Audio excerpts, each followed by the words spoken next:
Hello and welcome to Lesson 2 on the power of gratitude.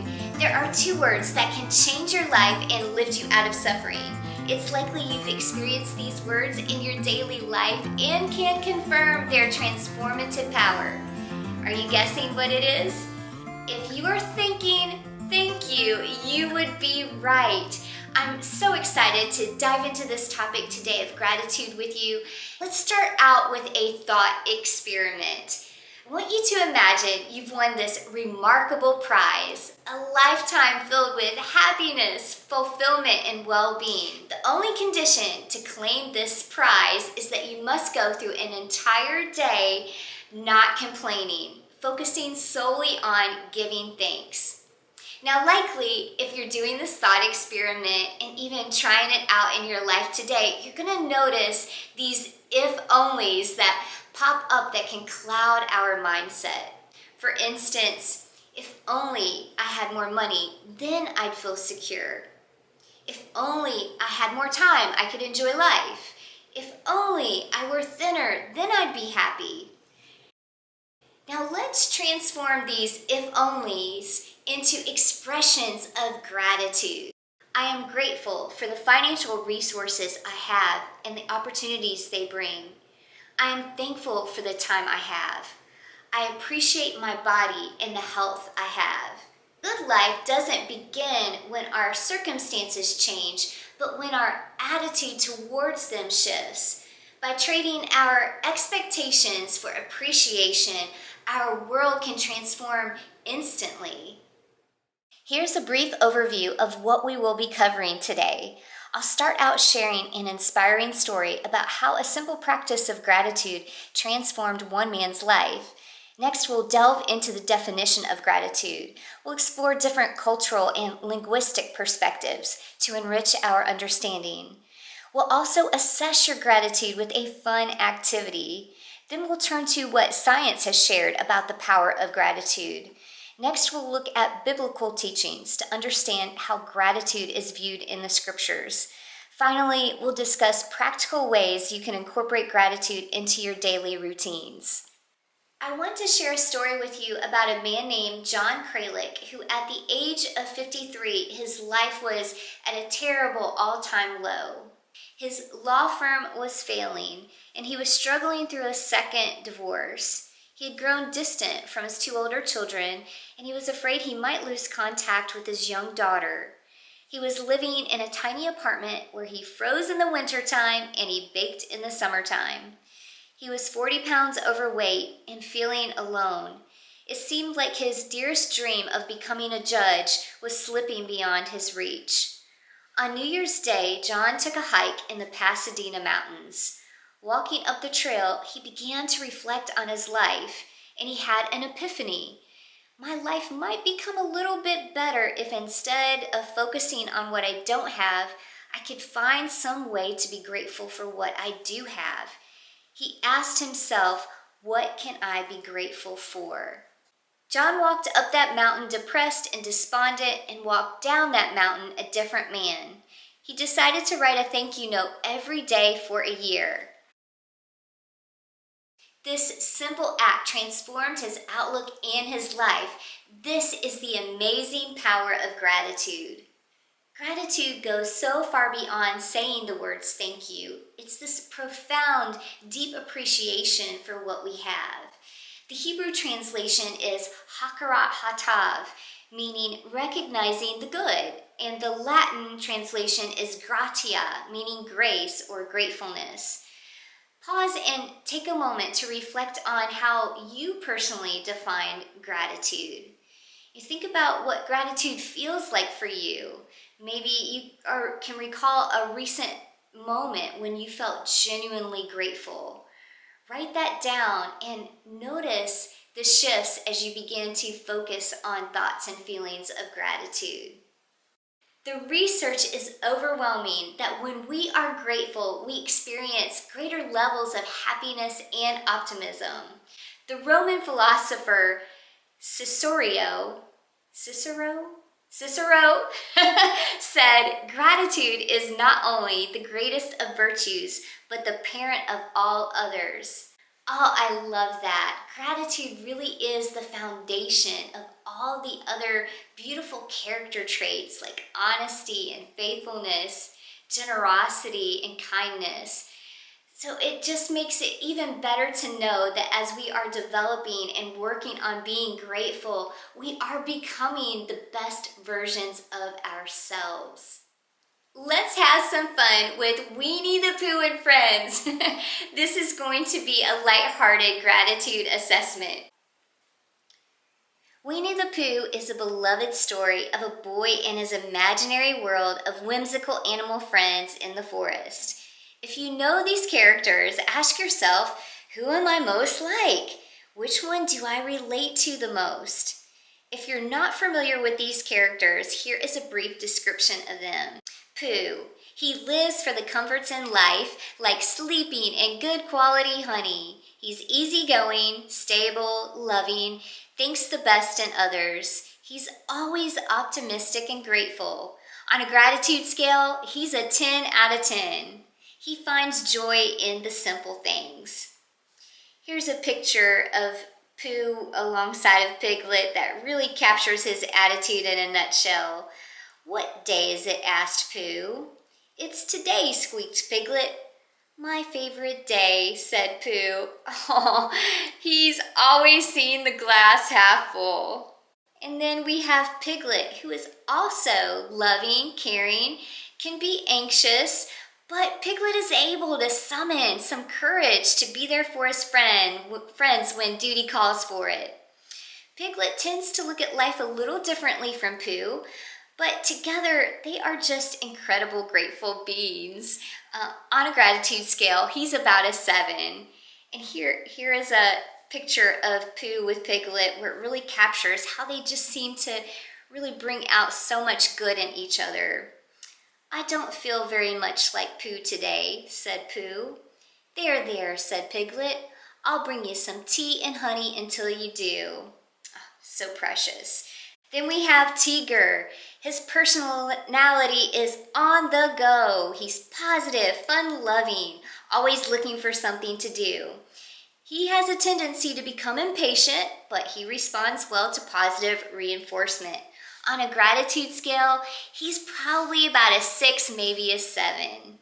And then we have Eeyore.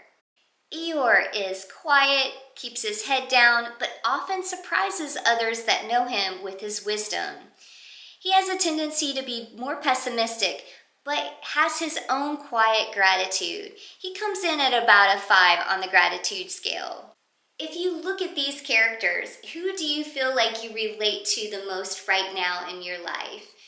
It's likely that we all have a little bit of Pooh, Tiger, Eeyore, and Piglet in us. And it could be depending on the season of life. You know, maybe you're going through a season where things are going well, and so you're feeling more like Pooh. Or maybe it's been a challenging season in your life, and you might be feeling a little bit more leaning towards Eeyore. The important thing is to know that we can cultivate and develop gratitude no matter what our circumstances. And let's get into that now. Harvard University researchers have discovered that those individuals who practice gratitude, that they have all of these benefits of higher self-esteem. They sleep better. They have lower blood pressure. People who practice gratitude have more energy. Have you ever felt that in your life, that when you've been grateful, you've had better energy? Stronger immune system. Here's an interesting one. They're more prone to exercise. Lower stress levels. Studies show that if you're grateful, you're going to be more generous. You'll have better relationships. You'll be more compassionate, empathetic, happier. Those who practice gratitude have less depression. They're more optimistic. They have this ability to overcome negative life situations better, a greater resiliency, more grit. It's likely that this gratitude enables them to be successful in work and in their marriages and relationships. They're able to push through the tough stuff. Less physical discomforts like headaches, acne, coughing, and nausea. So if we are grateful, it's scientifically proven we will experience more of these benefits in our lives. So take a moment and look over this list. What 3 benefits would you like to experience more of in your life? Gratitude stimulates the brain's hypothalamus, which regulates stress. It also activates areas of the brain that produce feelings of pleasure. Dr. Amen, he is a physician, a psychiatrist, and he specializes in brain health. And he did a case study at his clinic on gratitude and fear. And I'm going to show you in some slides what he discovered. The brain focused on gratitude is on the left. The yellow, it shows average activity. The white is the top 15%. Focused on gratitude, the participant's brain, it showed healthy activity, particularly in the cerebellum and the limbic system. On the right side, it shows a scan of the participant's brain when she focused on what she was not happy about, what she hated about her life, what made her anxious, sad, and afraid. When she focused on negativity, it decreased blood flow in parts of her brain. And we see that the cerebellum, it completely drops. It went from being full and active to nothing. In this next slide, it shows the outside surface of the brain. Focused on gratitude, which is on the left side, the brain looks healthy. Focused on fear, worry, and hate, we see the deactivation of the cerebellum and the left temporal lobes drop. So what does all of this mean? Well, our memory isn't going to be as good. We're going to be less coordinated. And the left temporal lobes are involved in dark, evil thoughts. So there's going to be more negativity and an emotional slump. The quality of our thoughts, they really do matter. Where we direct our attention, it determines how we feel and how our brain functions. And gratitude, it's protective, not only to our brain health, but also to our heart health. And when our brain works right, we work right. Our lives are better. We're more resilient, and it just improves our overall well-being. After listening to all of this, it's pretty clear that gratitude can dramatically impact our daily life. Let's move into what the Bible says about gratitude. Psalm 107 and verse 1 tells us, "Give thanks to the Lord, for he is good.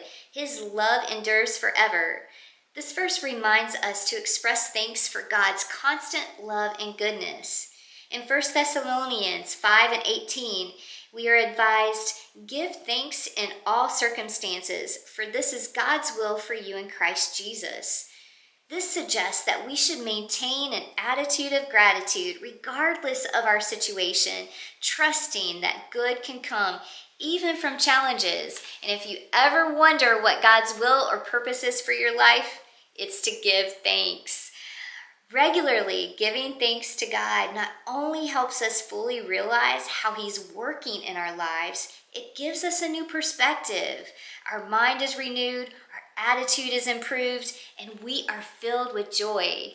I love this verse from Psalm 16 and verse 11. "You make known to me the path of life. In your presence there is fullness of joy. At your right hand are pleasures forevermore." One of the world's oldest blessings is what God gave Aaron in Numbers 6, verse 24 through 26. "The Lord bless you and keep you. The Lord make his face to shine on you and be gracious to you. The Lord turn his face toward you and give you peace." This blessing embodies the power of gratitude and its ability to bestow good upon others. Brendan Burchard, he is a New York Times bestselling author, and he's a globally respected high-performance coach. In one of his trainings, he shared that this idea of positive projection is what he calls it.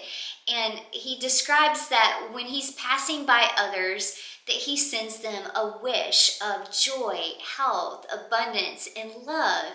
So when I heard this, I wanted to try it out. I've been excited about it. So I have been doing my best to keep it top of mind. And I have found it to be true. People can feel your good intentions toward them. I encourage you to also send out those good positive thoughts and well wishes to others.